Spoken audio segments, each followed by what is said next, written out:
Outer Worlds. That's the thing about growing old. Your eyes start to fail. Elsewise, I would have seen you for the snake that you are, chopped you into pieces and roasted you on a spit. This is all you're doing. Cutting off my power, killing off my garden. Without refrigeration, my food will spoil, and my flock will starve. I want to ask you this in private, away from the eyes of my flock, so they do not see me lose my temper. Tell me, why did you do it? Reed needs his people back. You want my flock wasting their lives in that cannery? Fine. Go and talk to them. Go talk to Grace and Thomas. Look them in the eye and tell them their life here is over, and the only thing left to do is go back to Edgewater. This is now your responsibility. And you tell Reed Thompson that I will never return to Edgewater. I would rather die among my flowers than live under his management. You're being unreasonable. Come back to Edgewater. What happened to you, Adelaide? All this anger had to come from somewhere. My son worked in that cannery. When the plague started coming, he was one of the first to fall sick. We had a store of medicine locked away, but Reed refused to treat him. Said my boy didn't deserve treatment. Said the medicine would have been wasted on him. So I buried my boy in the cemetery, gathered my belongings, and left. That's as much of the story as you need to hear. I'm willing to deal with Reed for you. You offering to cross Reed off, huh? This some sort of twisted reparation for what you've done? Or you just looking for a chance to sow some chaos? Kill Reed if you must, or talk him into leaving if you can. He and I are not sharing the same four walls together. Reed isn't just going to leave his post. I'll need some help convincing him. Tell Reed that I can make his people healthy again. I can end their plague. Start a new garden right in the cannery. 3 square meals for every man and woman in Edgewater. Tell him how I've made the Vale bloom again. The soil has whispered its secrets to me, and I alone know how to breathe life back into the earth. The secret is human corpses. I've been grinding them up in my fertilizer for years. Marauder, worker, don't matter much to me. The human body is rich with nutrients. God damn, Adelaide!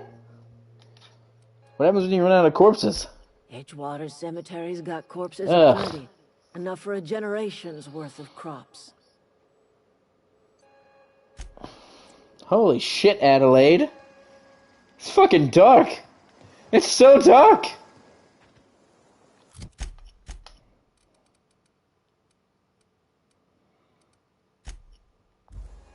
I like Reed.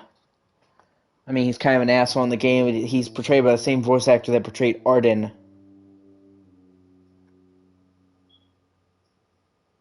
in Final Fantasy 15.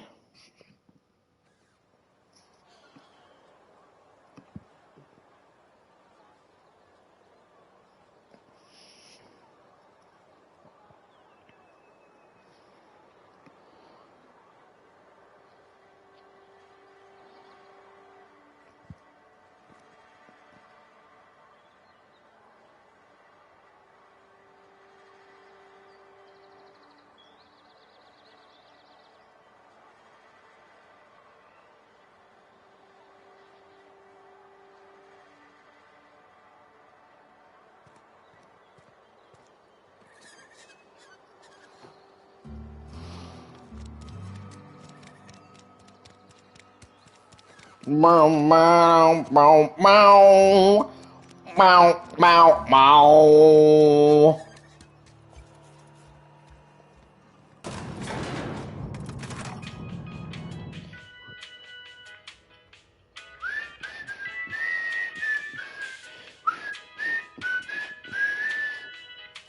He's just interested in fixing stuff. He always used to follow me around, asking me to explain what I was doing. Like a puppy, kinda. Are you sure he never found...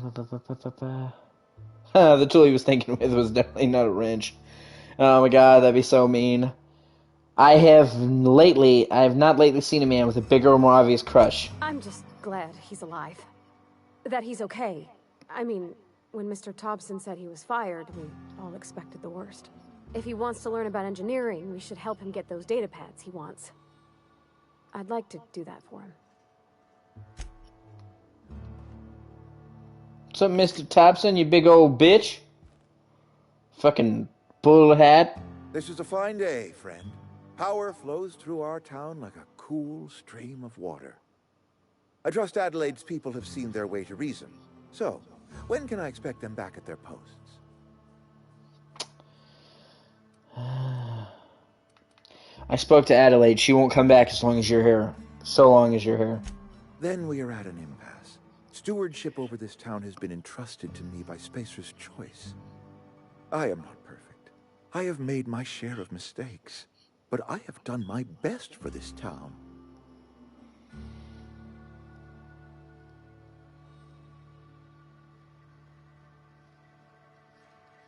Change of leadership. You let Adelaide's son die. Her son got sick with plague a couple years back.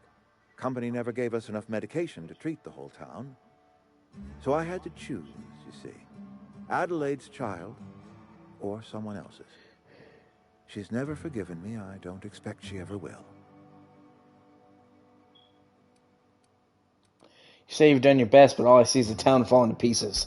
I have been holding this town together with both hands. You can't just expect me to leave. I am a Spacer's Choice man. My father was a Spacer's Choice man. Edgewater may not look like much to some buttoned-up freelancer, but it is my home. Attack. Well, I tried. Adelaide's people aren't getting sick with plague. I don't believe you. Plague's a reality of life. Best treatment is a good work ethic.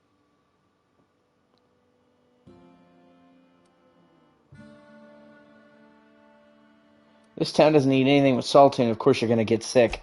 You are disparaging our parent company, and it is not appreciated. We are a Spacer's Choice Saltuna cannery. We eat saltuna here, and only saltuna.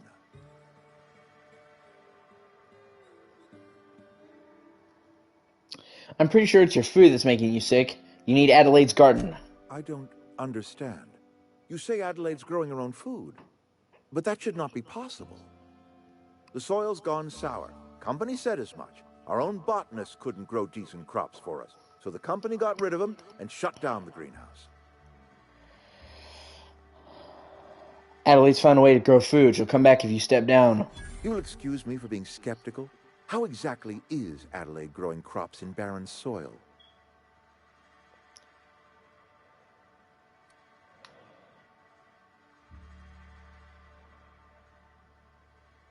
She's using human corpses in her fertilizer.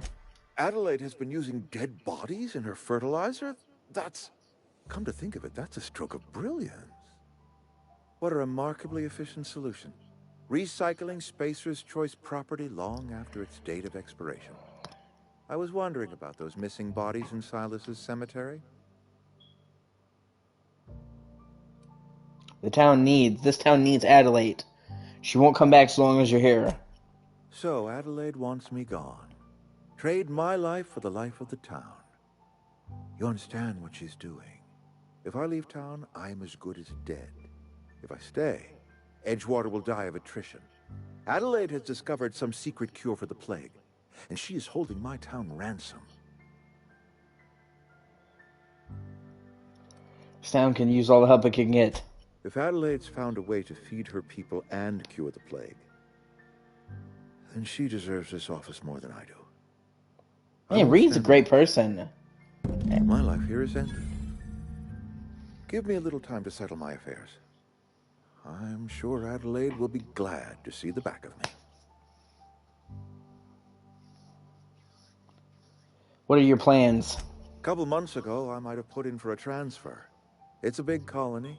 Spacer's Choice has other towns. Now, I couldn't show my face in any of them. Why not? No such thing as an honorable resignation.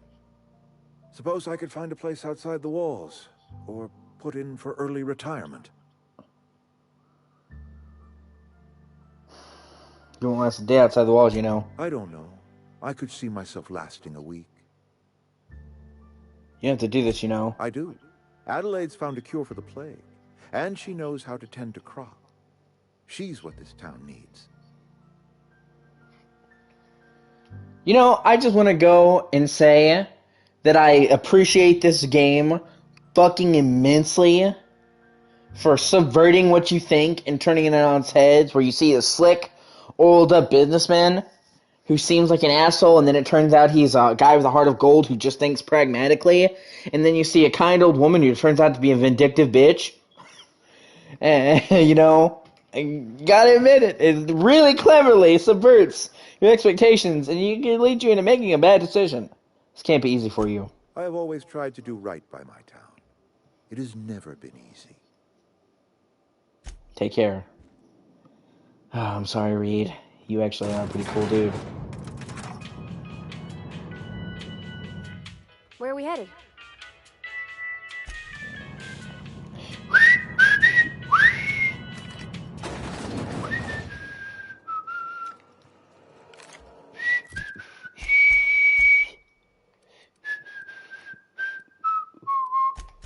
Yeah, I'm pretty sure I have to go say what's up to her.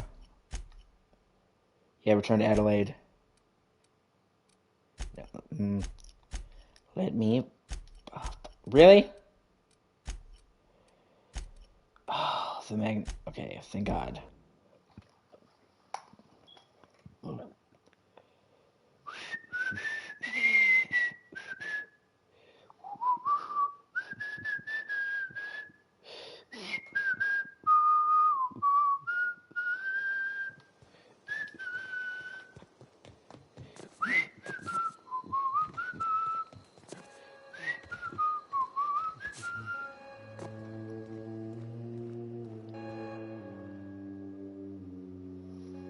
Look at that. The snake's come back. I just saved your ass, you ungrateful hag. I never thought I'd see the day that Reed Thompson abandoned his post. Suppose we all have a breaking point. No, actually, he tried to do the right It's fucking time thing. Our flock made our way back to Edgewater. We must tend to what remains of the town and carry on with our lives as best we may. You're vexing to me, you know? Injuring us with one hand, helping us with the other. Here, I'm giving you something to leave us be. It's a ransom, you understand, not a reward.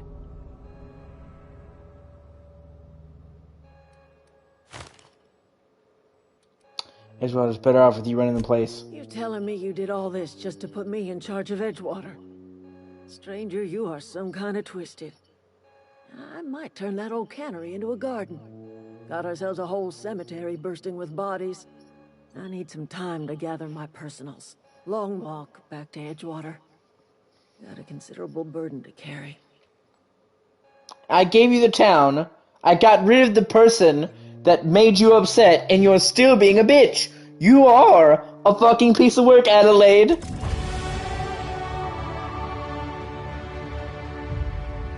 Kind of a dick. Not even gonna lie. Kind of a dick. Univerted. Okay. Oh, yeah, wait. Okay. That's right. I gotta get that fucking... What happened?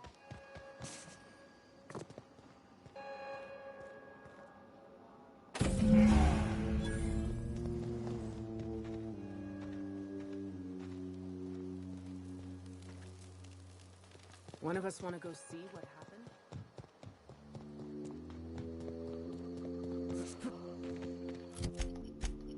Hey, now what do I do? You have found return to your ship? Okay.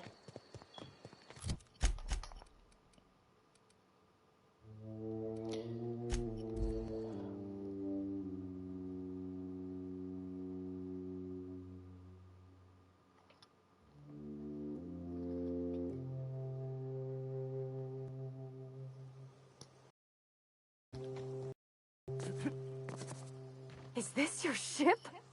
Oh my stars, she is just so handsome. Does she have a name yet? What's her drive model? Oh, gosh. Be babbling. When I was in Edgewater, I dreamed of flying on a real ship, working on a real engine, belonging to a proper crew.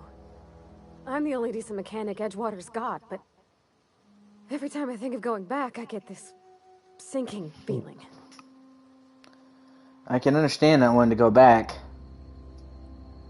Yeah, of course you can. You never been on a ship before? I've worked on the occasional supply coach in need of repairs.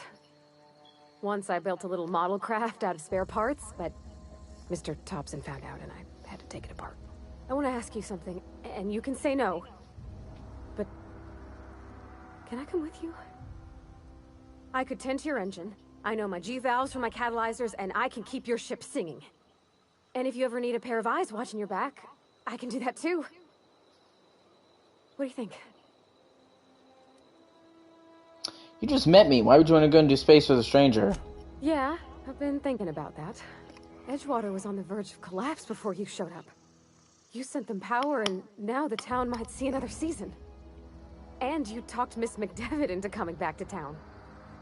Maybe one day, Edgewater will have a garden where that cannery once stood. You ain't exactly a stranger anymore. You've done some kindness hereabouts. I wouldn't mind following somebody like that. I'd be glad to have you along, Pig Cabin. It's yours. Yes! I mean, thanks. You won't regret this, mister. Captain. I can call you Captain now. I got a captain.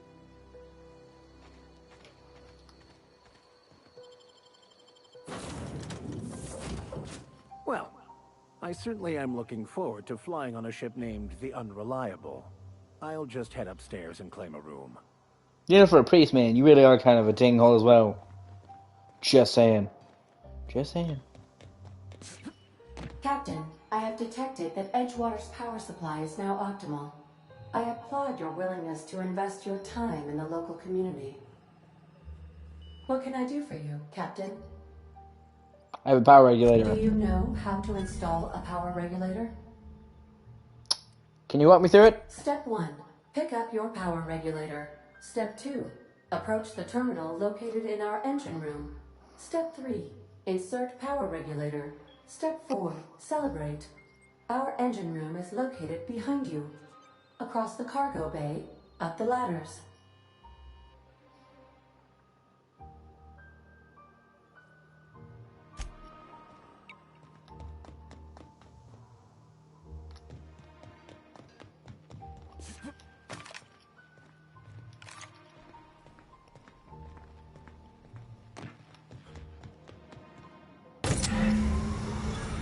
Oh, yeah!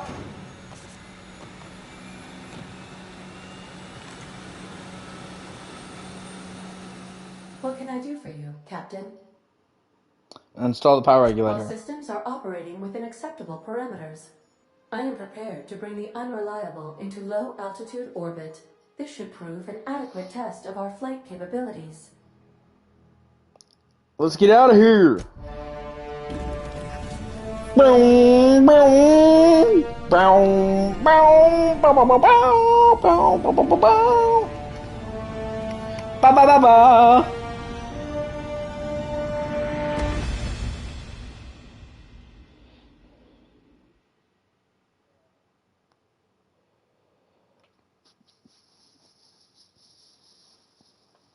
Against all odds, the Unreliable takes flight. We have received a communication request from Dr. Phineas Wells. Good, I want to hear from him. Ah, there you are, hale and hearty, and captain of your own ship. I see you're putting the Unreliable to good use. Shame about her former captain. Horrible way to die. How are you feeling, by the way? I lost track of you in that cave back there. Experiencing any, unnatural drippage? Perfectly normal side effect of thawing, I assure you. I'm feeling a little lightheaded. Also, I can slow down time. Oh, that, yes, that's probably permanent. I wouldn't worry about it, though. I'm sure you're fine. What you saw in Emerald Vale is happening all across the colony. Food shortages, lack of supplies, and basic necessities. We're dying. The chairman, the minister, and all their lackeys on the board are to blame. The Hope has some of the brightest minds Earth ever sent us. If we can revive the Hope's colonists, they can help us undo the board's mistakes. They can help us set things right. You need to get to Stellar Bay on Monarch. I have contacts there. They'll help me, help us, find the chemicals to revive your fellow colonists. Gladys Culkelly, lovely woman, runs a cozy little black marketing outfit on the Groundbreaker. She can get you a nav key to land on Stellar Bay.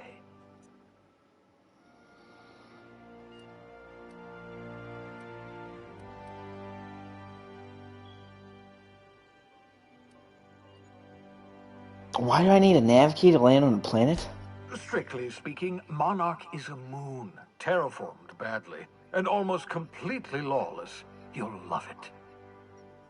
Captains don't fly their own ships, you see. Your navigation terminal handles the, navigation. Think of a nav key as a set of flight instructions. The board's been confiscating nav keys for Stellar Bay, so we must rely on unconventional means of acquisition. Hence, Miss Gladys Culkelly. Right, the black marketeer. Gladys and I have been doing business for years. Her smuggling credentials are unimpeachable. If anyone can get you a key to Monarch, it's her. I don't like the idea of working with a criminal. Criminals? Goodness, no. Smuggling is a perfectly legitimate business venture. If misappropriating board property is a crime, well then, throw me Technically, I was smuggled. Plenty of ways to make money in Halcyon, you know. Not all are above board. Oh, above board, above the Halcyon board. Get it? Yeah, I get it. You're usually impressed. Yeah, I got it. Laughter. Good. Wasn't sure you'd be able to, after so long frozen. I'll make a note of that on your progress chart. What stopped me from just leaving Halcyon altogether? Without a skip drive, good luck. You'll be dead before you make it to the nearest star. Look, I admire your optimism, but the sad truth is you're stuck here. You, I think he me, was and watching. the I rest appreciate of this it. colony. We're all skating precariously around the edge of oblivion together. None of us are leaving Halcyon alive, so we may as well make it a better place, and we can start by reviving the Hope. Fine, I'll go have a word with Gladys. Excellent. I'll send her a wireless. Let her know you're coming. By the way, I gave Captain Hawthorne a disguise apparatus of my own design, cutting-edge technology, years ahead of its time. I call it the Holographic Shroud. I'm sure it will prove remarkably useful to you. You'll find it in the captain's quarters. You want to explain what a holographic shroud is? Marvelous device. I'm quite proud of myself. The shroud changes the user's appearance to mimic that of another. That's kind of insane. It has limits. First-generation technology, you see, but promising. Exciting to see it in use at last. Very simply, the holographic shroud uses biometric information contained on standard identity cartridges to generate a holographic projection around you. You mentioned this thing has limitations. Only stands up to a casual scrutiny. Use it too long, bound to flicker, blur, something like that. Movement makes it more likely. Best used in moderation. When you see guards in your path, you can't sneak past for This was like a cloak. That's kind of cool. Maintain your distance. Act normal. No running, no jumping. Don't draw their attention. If they pay attention, they're more likely to notice flaws in the hologram. Why do I need a gadget for this? Couldn't I just steal a uniform or something? A change of clothes. What is this? Some old spy series? Worked for Hitman. What inattentive and brainless guard would be fooled by such a shabby disguise? The holographic shroud masks not only your clothes, but your face and fingerprints. It modulates your voice and sweetens your breath. How the hell does a hologram sweeten your breath? Science, that's how. I'll put it to good use, thanks. Excellent. I'll contact you once you've found a way to get to Stellar Bay. If you have any questions, come see me in my lab. And remember, don't trust the board. They'll try to win you over with promises of wealth and power, but it's a lie. The board's only interested in filling their own pockets. If we don't put a stop to them, they're going to run this colony to the ground. Transmission ended. If you are ready to depart, please select a destination on your navigation terminal. I'm gonna go get that shroud. Me playing a very stealth role, it seems kind of awesome. I want to talk to Pavarti first. Yeah, so this is my hidey spot now. I was looking for a place that was quiet. I figured the kitchen would be louder than the hold, so here I am. Cozy like, ain't it?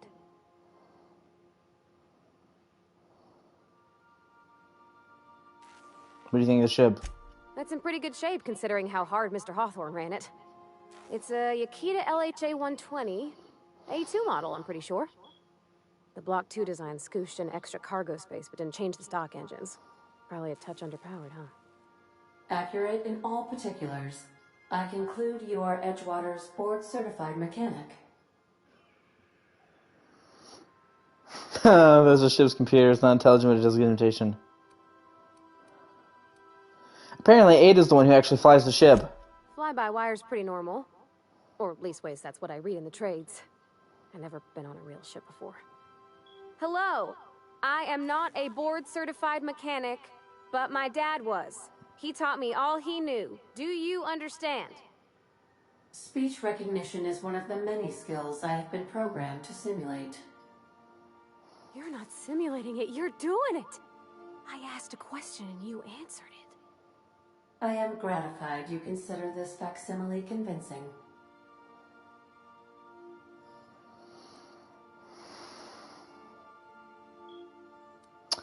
Ada, Pavarti will be fixing you from now on. I expect your full cooperation. I am at your disposal, Ms. Parvati. You will find the technical schematics in the engineer's locker, though I'm afraid Captain Hawthorne has lost the owner's manual. I don't see any holes in the hull. I'll take a good squint at her, make sure everything's tip-top. But I think we're cooking with plasma torches. You can do that, you know. My dad taught me how to make grilled cheese sandwiches with a plasma torch.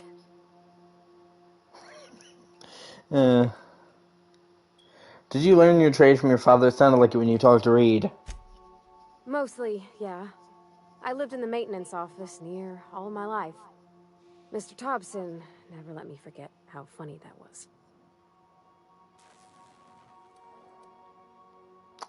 Reed seemed to have it in for you. I'm not exactly a model employee. Not like you wanted. The kind that stays quiet and gets the right work done in the right order every day. It's not normal for anyone to do as their parents. You take a vocational test. That decides your schooling and your career.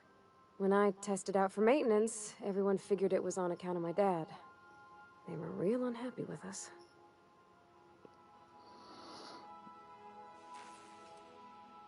One aptitude test determines your whole life? They're powerful good tests. They rattled off this whole list of names who'd worked on them, with fancy bits hanging off them. Doctors and esquires and the thirds. Even if you don't believe they actually catch what everybody's best at, everybody's got to take them. So at least it's fair-ish. Why would people be unhappy about you getting a maintenance job? Because they were hoping their own kid would get the job and get sent back to Edgewater. When folk go away for schooling, they don't get back to where they begun. Not usually. You go straight to your first job, wherever the company's got an opening. You don't have any say in it at all? I reckon you could say, no thanks, I don't want a job. But then you don't got a job. But you actually are good at this and you enjoy it. Well, I'm good at making things work the way they ought. Not so much at doing such to somebody else's schedule. There's times I'm working deep in the guts of a loader, getting it all running perfect. Then I look up to see it's tomorrow and I've blown another deadline. Anyhow, I was happy to get back home. I didn't care much for schooling. You didn't like your classes? Oh, there were a whole lot of reading, not nearly enough doing. Like, before they'd issue you a wrench, they wanted an essay on the design of different wrenches. Then there'd be quizzes on company regulations for storage and maintenance of wrenches. What did you do in your time off? As soon as I got permission, I spent all my time in the machine shop. They had all manner of parts, but they didn't want me using them, so I had to sneak them sometimes. I even slept in there. Had a hammock tied up in the rafters. Excuse me. Before I left, I installed a little skylight for myself, Excuse so me. I could see the stars. You didn't have your own room? That's it? You didn't spend time with friends? Can't say I had many. Mostly I kept to myself. Going to the community center to hear music, be in a crowd with people knocking into you. It all just made me want to run away. When my roommates tried to talk, I'd get so nervous I'd be drenched in sweat. It was easier for everybody when I stayed off on my own. I doubt any of them remember me now. After school, you moved straight back to Edgewater? Yep, nothing much had changed. Everything was a little grayer, a little dirtier. Dad met me at the shuttle and gave me a big ol' hug. Excuse me, I'm pardon.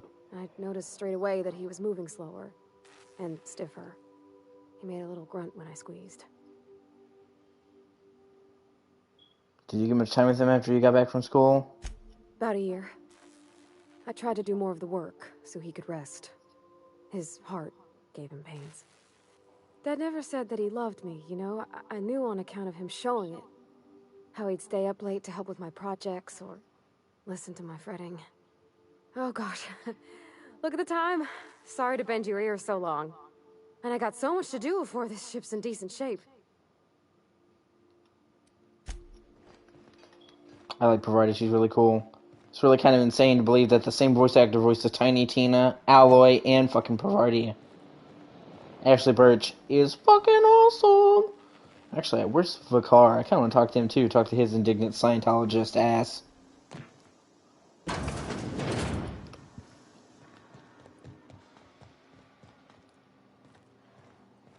Hey, doing middles and she's way doing middles and asses. Hey, doing my she's looking at middles. Oh, hey, it's Provider's dad. That's cool.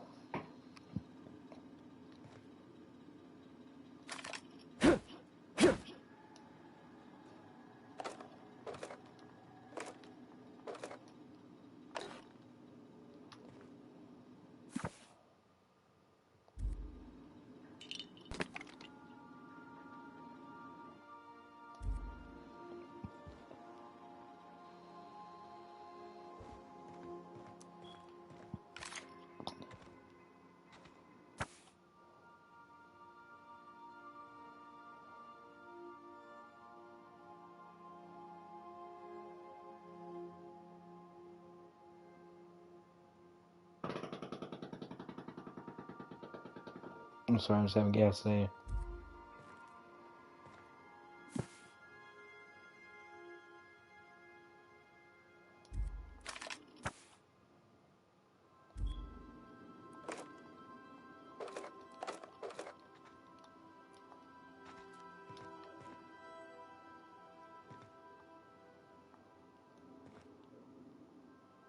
I could spend hours reflecting on the secret workings of the universe. Little else in this colony offers such a relaxing pastime. So, tell me what's on your mind. I excel at confessional listening.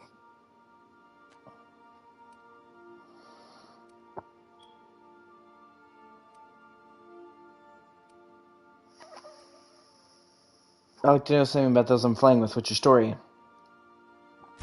Nothing too out of the ordinary. Just your run-of-the-mill vicar with a violently enthusiastic disposition. Violently enthusiastic disposition. What the fuck? That's what my parents called it. I grew up in a pit of a town much like Edgewater. I was destined to be a laborer like my parents, but I was infected early with a need to solve the equation. My passion didn't sit well with them.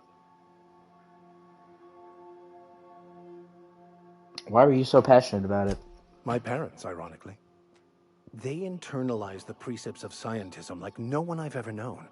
They had a pure faith, a faith that brought joy to them regardless of the situation. I envied that. I wanted that peace. I thought if I became a vicar, I could find it. Or at the very least, find out why I lacked it. But weren't they proud when you became a vicar, at least? They thought I was fighting the plan, should have accepted my lot. Some people pursue the clergy for power, prestige, but that was not me.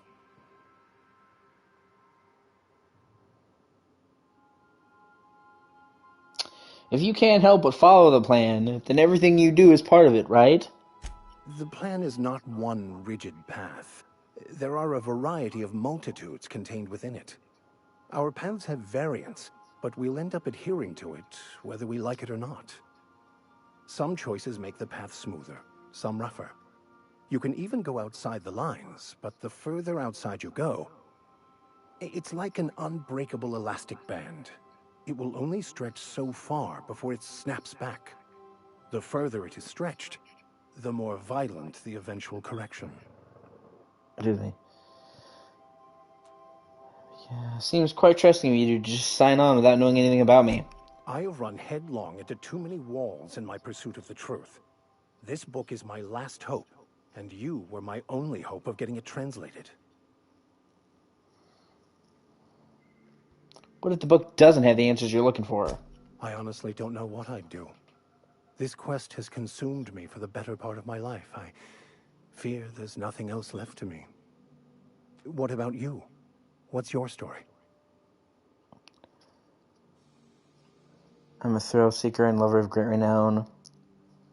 I love a good adventure story. I was a colonist on the Hope. A scientist named Wells saved me. And how did he do that? He stole my body from the Hope at the edge of the colony and thawed me out. Well, you do seem different than every other colonist. Let's pretend for the moment I believe you. What are you going to do now? I'm helping him recover more of the chemicals he needs to save the rest of the colonists. That seems a dangerous proposition. Why risk your life now that it's been returned to you? Oh, excuse me. I have family on the Hope. My friends are on the Hope. I have family on the Hope. Oh, I see. You have my condolences. Tell me again about the... Remind me again what are your thoughts on the philosophists? Philosophism's a false religion that stands in contradiction to almost everything we know to be true. They believe all is chaos, in stark contrast to OSI's belief in the plan. But most of the philosophist perversion of Bakonu's thoughts came more than a century after his death. Tell me again about the book you picked up that's in French. Bakonu, the author, had some interesting theories about man's perception of reality that I thought could be applied to our attempts to decipher the plan. Excuse me. Unfortunately, he was also one of the founders of the philosophist school of thought, so the book is banned in this colony.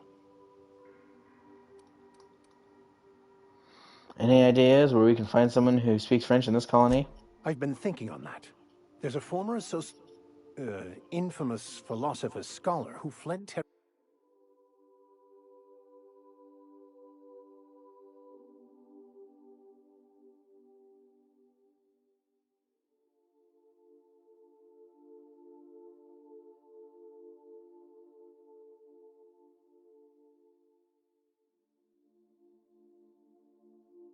some years ago. He's an expert on Bakonu. He's also who told me of the journal's presence in Emerald Vale. If anyone in this colony could translate that book, it would be him.